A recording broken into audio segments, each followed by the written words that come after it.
Price the lord. ಕರ್ತನಲ್ಲಿ ನನ್ನ ಆತ್ಮೀಯ ಸ್ನೇಹಿತರೆ, ಇಂದು ನಾವು ಧ್ಯಾನಿಸುವಂತಹ ದೇವರ ವಾಕ್ಯ ಸಂದೇಶ ಪ್ರಿಯರೇ, ಯೆಶಾಯ 40:31 ವಾಕ್ಯ. ಯೆಹೋವನನ್ನು ನಿರೀಕ್ಷಿಸುವವರು ಹೊಸ ಬಲವನ್ನು ಹೊಂದುವರು, ಹದ್ದುಗಳಂತೆ ರೆಕ್ಕೆಯನ್ನು ಚಾಚಿಕೊಂಡು ಏರುವರು, ಓಡಿ ದಣಿಯರು, ನಡೆದು ಬಳಲರು. ದೇವರನ್ನು ನಿರೀಕ್ಷಿಸುವವರು. ಈ ದಿನ ನಾವು ಯಾವಾಗಲೂ ನಮ್ಮ ನಂಬಿಕೆಯಲ್ಲಿ ಕರ್ತನನ್ನೇ ಎದುರು ನೋಡಬೇಕು ಪ್ರಿಯರೇ. ಮನುಷ್ಯರ ಮೇಲೆ ಆಧಾರಗೊಳ್ಳದೆ ಕರ್ತನನ್ನೇ ಎದುರು ನೋಡ್ರಿ. ದೇವರನ್ನೇ ನಿರೀಕ್ಷಿಸಿ. ಯಾವ ಸಂಕಷ್ಟಗಳು ಬಂದರೂ ನಿಶ್ಚಯವಾಗಿ ಕರ್ತನ ನಮಗೆ ಸಹಾಯ ಕೊಡ್ತಾರೆ. ದೇವರಿಂದ ಬರುವಂಥದ್ದು ಅಪರಿಮಿತವಾದದ್ದು.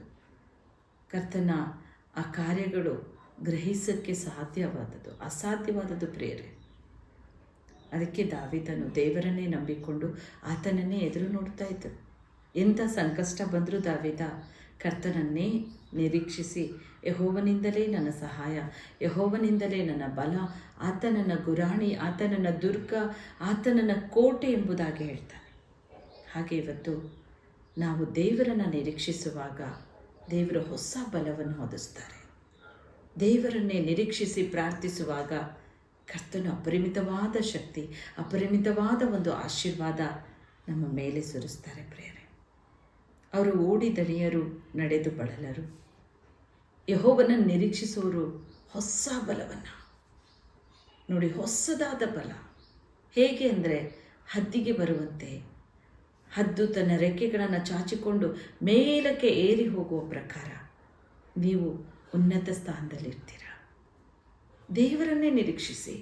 ನನ್ನ ದೇವರು ನನ್ನ ಕೈ ಬಿಡೋದಿಲ್ಲ ಅನ್ರಿ. ನನ್ನ ದೇವರು ನಂಗೆ ರಕ್ಷಣೆ ಕೊಡ್ತಾರೆ ಅನ್ರಿ.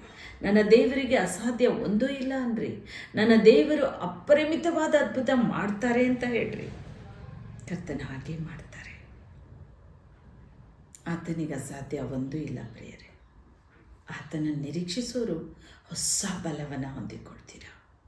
ಇವತ್ತು ದೇವರ ನಿರೀಕ್ಷೆ ಪಡ್ತಾ ಇದ್ದೀರೋ, ದೇವರನ್ನೇ ನೀವು ನಂಬಿದ್ದೀರೋ, ದೇವರ ಮೇಲೆ ಭರವಸೆ ಇಟ್ಟಿದ್ದೀರೋ, ಕರ್ತನ ದೇವರೇ ನೀನು ನನ್ನನ್ನು ಬಲಪಡಿಸು ಅಂತ ಕೇಳ್ತಾ ಇದ್ದೀರೋ, ದೇವರೇ ಈ ಕಷ್ಟಗಳಿಂದ, ಈ ದುಃಖದಿಂದ, ಈ ವೇದನೆಯಿಂದ ಪಾರು ಮಾಡಿ ನಿನ್ನಲ್ಲಿ ನಾನು ಬಲ ಹೊಂದುವಂತೆ ನನ್ನ ಕೃಪೆಯಿಂದ ನಡೆಸಪ್ಪ, ಹದ್ದಿನಂತೆ ನಾನು ಹಾರಬೇಕು ಸ್ವಾಮಿ ಅಂತ ಕೇಳ್ತಾ ಇದ್ದೀರೋ, ನಿಜಕ್ಕೂ ಕರ್ತನ ಹೊಸ ಬಲವನ್ನು ನಿಮ್ಮ ಮೇಲೆ ಈ ದಿನ ಒದಗಿಸ್ತಾ ಇದ್ದಾರೆ.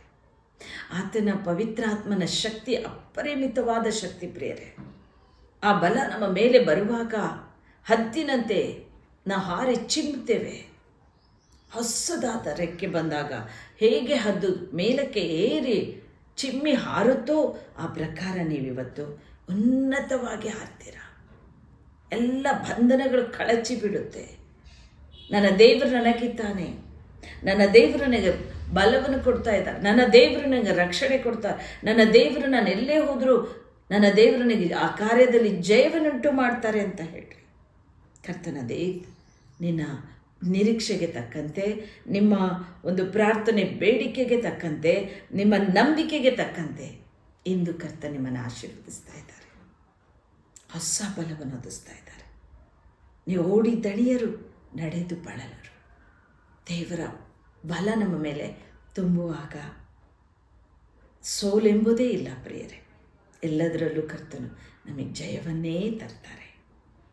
ಪ್ರಾರ್ಥನೆಯಲ್ಲಿ ನಾವು ಕೇಳ್ಕೊಳ್ಳೋಣ. ಪ್ರೀತಿಯುಳ್ಳ ತಂದೆ, ನನ್ನೊಂದಿಗೆ ಸೇರಿ ಯಾರ್ಯಾರು ಪ್ರಾರ್ಥಿಸ್ತಾ ಇದ್ದಾರೋ ಪ್ರಭು ಅಂತ ಪ್ರಿಯ ಮಕ್ಕಳಿಗಾಗಿ ನಾವು ಪ್ರಾರ್ಥಿಸ್ತೇನೆ. ಕರ್ತನೇ, ಅವರ ಮೇಲೆ ನಿನ್ನ ಬಲವನ್ನು ಹೊದಿಸು. ಅಪರಿಮಿತವಾದ ನಿನ್ನ ಬಲ ಅವರ ಮೇಲೆ ಹೊದಗಲಿ ರಾಜ.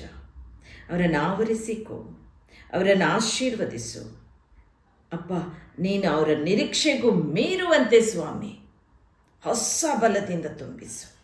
ಹದ್ದಿನಂತೆ ಅವರು ಹಾರಲಿ ರಾಜನೇ ಅಪ್ಪ. ಓಡಿ ದಣಿಯರು, ನಡೆದು ಬಳಲರು ಅಂದ ದೇವನು ಹಾಗೇ ಉನ್ನತವಾಗಿಡು ಸ್ವಾಮಿ.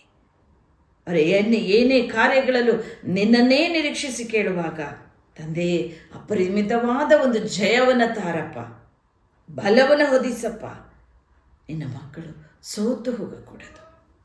ಅವರು ಏನೇನು ನಿರೀಕ್ಷೆ ಪಟ್ಟಿದ್ದಾರೋ, ನಿನ್ನನ್ನೇ ನಂಬಿಕೊಂಡು ಪ್ರಾರ್ಥನೆ ಬೇಡ್ತಾ ಇದ್ದಾರೋ ಅದೆಲ್ಲವೂ ನೆರವೇರಲಿ ತಂದೆಯೇ. ನೀನು ಆಶೀರ್ವದಿಸಿದಕ್ಕಾಗಿ ವಂದನೆ. ನಿಮಗೆ ಮಹಿಮೆಯಪ್ಪ. ಯೇಸುವಿನ ದಿವ್ಯ ನಾಮದಲ್ಲಿ ನಾವು ಬೇಡಿಕೊಳ್ಳುತ್ತೇವೆ.